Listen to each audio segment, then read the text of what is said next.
right, everybody, welcome to Money Chat Now. I'm your host, Larry Steinhouse. We apologize for starting late. We had technical difficulties. So every once in a while, the lights on this screen back here, the lights go out back here, and we got to fix it. So, we wanted to make sure that we had a really good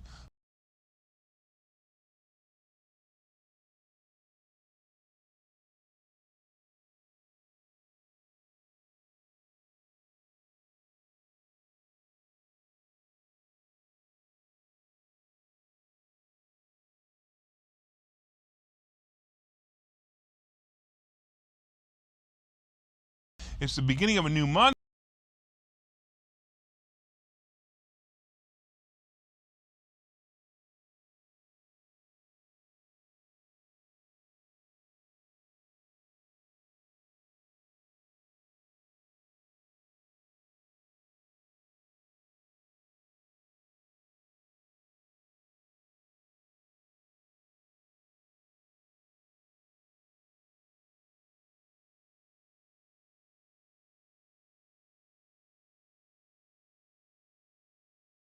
Every day. So on today's show, we'll be discussing the market update.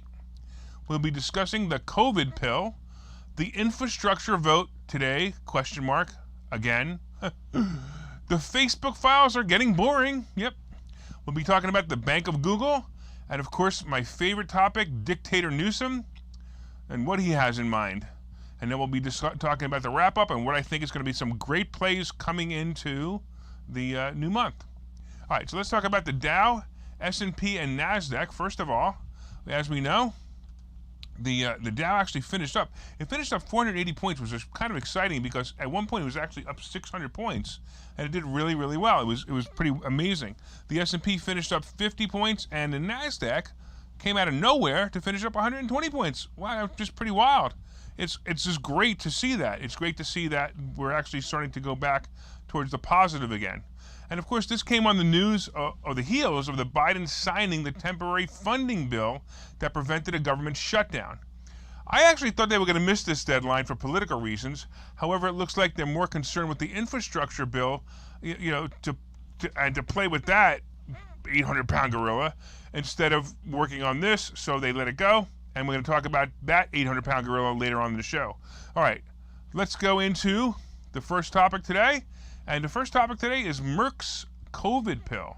So Merck and Ridgeback Biotherapeutics said Friday that they've developed a drug that reduces the risk of hospitalization or death by around 50% for patients with mild or moderate cases of COVID. I always thought they had one already, but that's fine. The companies plan to seek emergency authorization for the antiviral COVID treatment after the medicine showed compelling results in clinical trials. Every participant was unvaccinated and had at least one underlying factor that put them in a greater risk of developing a more severe case of the virus. The most common risk factors included obesity, being over age 60, and having diabetes or heart disease. So they literally tested people that are sick, and but I'm going to tell you, though, just as you read on, this is great news, because it really is. It's great news for those concerned about COVID, and hopefully it will create calm among those who continue to think COVID is the reason to stop living life. As you know, I personally have not changed anything about my life, never wore a mask, and I have less fear of COVID than I do of getting hit by a bus, and that's my suggestion for you, too, is stop the fear. But with these treatments, however, the rest of the world may actually calm down and start living life again. Of course, this was great news for Merck, and the stock, which rose as high as almost 10% higher today. Wow, what a stock option that would have made. I wish I had that stock option. By the way, the rest of the market popped today, and it may also be attributed to this treatment as well, as Wall Street is always looking for a catalyst of good news or an emotional high to make the market pop, and that's possibly what happened. Let's talk a little bit about the infrastructure vote. Every day I've reported that the infrastructure vote would be today. I mean, today each day. Yesterday, the day before that, the day before that, the day before that, the day before that, etc. I'm quickly figuring out that Democrats get more attention from talking about the bills than actually passing them. Remember, the Democrats basically touted this bill as a bipartisan bill. This should be an easy bill to pass. They've already all agreed on it, right? So why isn't it passed? Well, some Democrats are holding out and stating it doesn't need to be this expensive. The Democrats keep saying this bill will help many people in the future with child care benefits, senior benefits, including dental care, eye care, and even hearing aid benefits. What? Hearing aid benefits. What? Oh, I'm sorry. That's right. They continue to talk about it, and it's still not vote on it. It kind of reminds me of the last stimulus check, and it took 6 months for the Democrats to approve. If you remember, last year, President Trump was saying, "Hey, let's just get the checks out there," and they were saying, "No, we have to vote on it." And it took them 6 months to approve it. Anyway, if this bill gets passed, it'll create many stock play opportunities, and I will keep you informed of what they are. All right, let's take a quick break right now, and we'll be right back. Okay, so you've thought about investing in real estate, houses, apartment buildings, properties, but don't really know where to start? Well, what if you could very easily learn how to gain strategies to use other people's money to buy and sell houses in the Philadelphia area? If you could learn and network with successful area real estate investors and how to produce monthly income on rental properties without headaches, that place is Investor Schooling. With Investor Schooling, you'll learn from two Philadelphia area rockstar real estate investors, Phil Falcone and Larry Steinhouse, about how to buy and sell properties the easy way and teach you basic and advanced techniques to help you make money in real estate. You can attend Investor Schooling in person or online visual classes 8 times a month. You can and will learn how to make money in real estate. Call for free information and get a complimentary pass to one of these classes. But don't delay, as these complimentary passes are limited. Call the number on your screen now or visit investorschooling.com. investorschooling.com.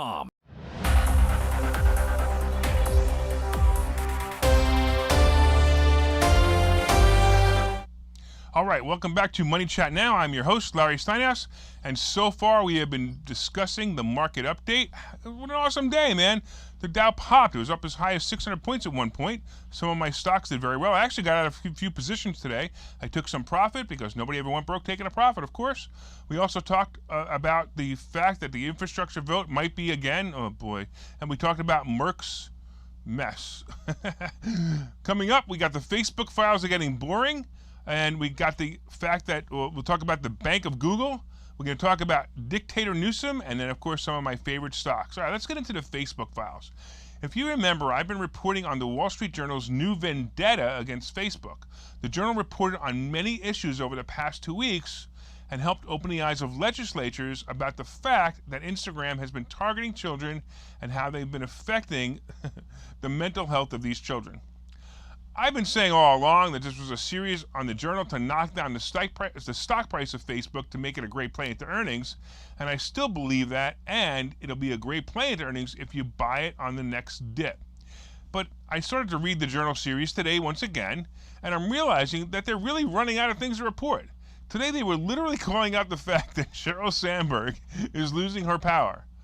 Really? They're actually saying that Facebook is growing to have almost 100,000 employees, and Sandberg's responsibilities are being divided. Duh! This statement from the Journal says, check this out. Though Ms. Sandberg remains a top figure at Facebook, recent data show her share of Facebook staff employees this year is only at 31%. That doesn't include, by the way, the growing army of contract workers she oversees. Hello, McJournal. Hello, McJournal. That's 1/3 of the staff for 100,000 people. So maybe she used to only manage 50% of 50 people. She's still managing more, not less. Duh. All right. But managing a section of 1/3 of the employees in a company of Facebook's size, that's really impressive. Maybe that's why they have to use all these bots to throw me into Facebook jail, not really humans, because they can't actually cover everything. But I'm pretty impressed. Anyway, it's a lame article, and it's a lame attempt to crush Facebook stock again. My guess is, once again, the Journal is going to end their Facebook file series shortly. I may even say there might not even be an article next week, and revisit it when Facebook does something that's actually newsworthy. Like maybe they, helped win an election again. Who knows? Anyway, as for the stock, it's a buy. As we head into earnings, and this will easily go back to 375 and possibly 400 by the end of the year. So I would definitely say get into it. All right, let's talk about Google's bank.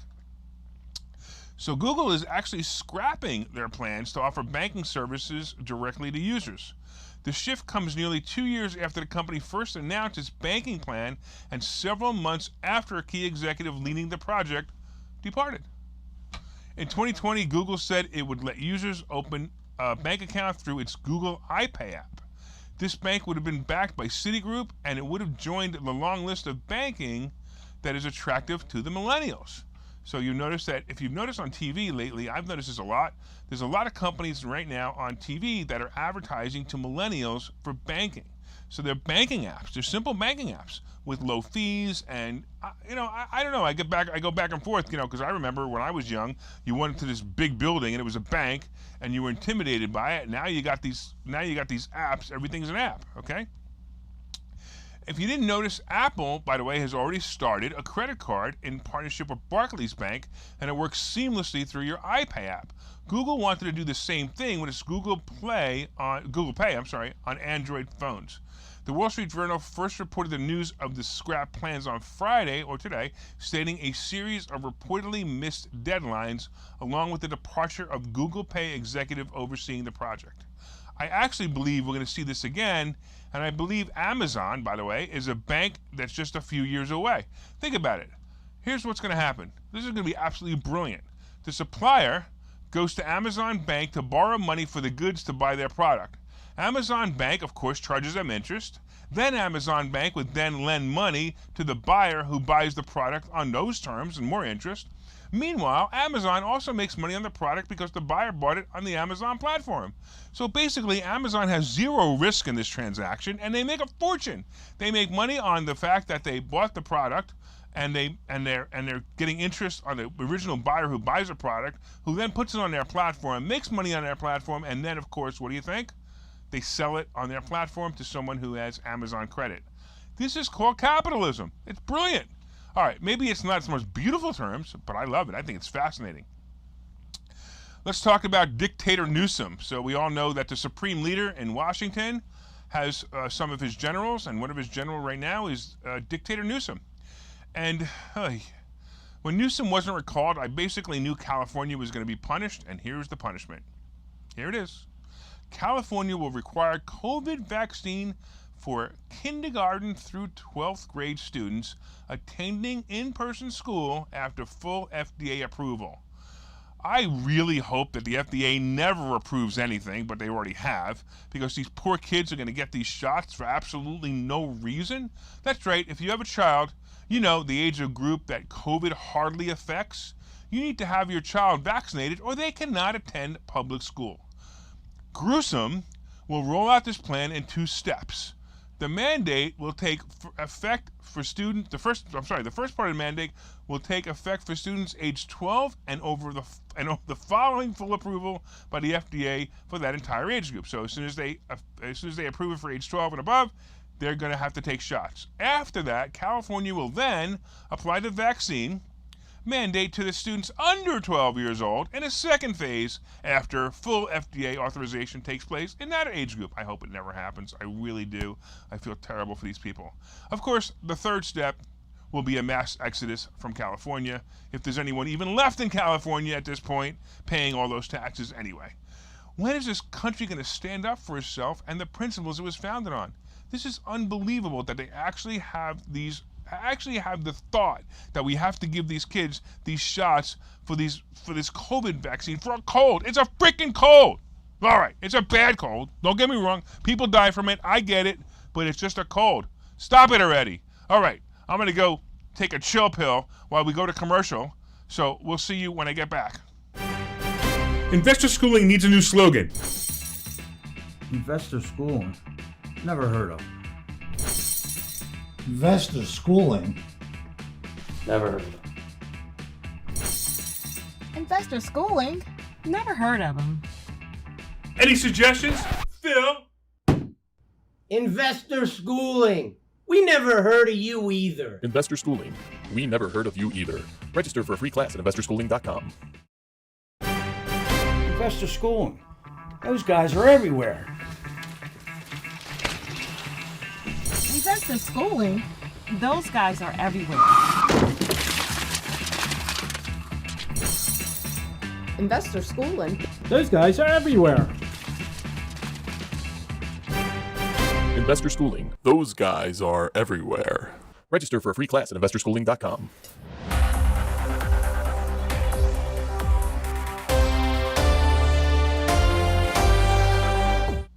Investor schooling, those guys are everywhere. Oh, wait a minute. That was the last thing. Yeah, never mind. All right, welcome back to Money Chat Now. I am your host, Larry Steinhouse, and so far we've been discussing the market update. Beautiful day today. The Dow ended up 483 points above, almost 50 points in the S&P, and 119 points almost on the NASDAQ. Beautiful day. Beautiful plays. I made some money today. I'm really happy about that. We talked about the fact that Merck has a COVID pill, and of course that made Merck stock pop. We talked about the infrastructure vote that will probably never happen because the Democrats apparently like to just talk about the fact that they're going to pass stuff and never do. The Facebook files are getting boring. So if you're watching the Wall Street Journal, the Facebook facts are getting boring. We talked about the Bank of Google. That will not happen, at least for now. And, of course, we talked about dictator Gruesome. All right, let's talk about a wrap-up real quick. September blues are over, and the market is rewarding those who bought the dips. Hey, I see a lot of strength going on at the end of the year, and I look forward to a great comeback before the great drop in the spring. So when I say the great drop in the spring, I mean that it's coming, folks. It's coming. The market is going to have to take a pause. Whether it's a drop or whether it's a major drop, small drop, it's going to have to take a pause. My prediction is it's coming this spring, just based on the fact that it's slowing down a little bit. And also, I really believe that the Dow is too high. But that's okay. That doesn't mean anything. I believe the Dow was too high when it hit 25,000. So let's see what happens. I also think we might get a chance to come close to the 40s before it happens. But just kind of be a little cautious. But at the same time, don't be too cautious. Play it out. I know I contradicted myself 3 times in the last paragraph. All right. Facebook, Apple continue to pique my interest, along with Pinterest and Uber. I like these plays. I actually sold some Pinterest today. And I sold some AAL today, actually, too. That was pretty cool, too. I sold some AAL. I kept my CCL because I'm still waiting for that to go a little bit higher. Robinhood and Coin are also going to move higher as the crypto market moves higher. And by the way, it was reported today that some analysts see crypto moving higher, and today's numbers are really showing that. It actually was up a little bit. I don't know if you take a look at them, but that's great. Have you been watching our show? If you have been, our show has been giving great tips. And people are actually letting me know that they're making money watching this show. So if you're watching this show, I continue to look forward to hearing from you. Of course, hit the share button right now. Even if you didn't hit it yet, hit the share button, hit the like button. Let me know you enjoy the show. And hey, don't forget to subscribe to the YouTube channel and like the Money Chat Now page on Facebook. From time to time, I own some of the assets and options discussed in this show. The opinions discussed in this show are solely mine, and no one has asked me to discuss them. I want to thank you again for watching Money Chat Now. We look forward to your continued support, and we will see you Monday, hopefully at 4:03. Of course, we had some technical difficulties today, but that's life. It's okay. We'll see you on Monday.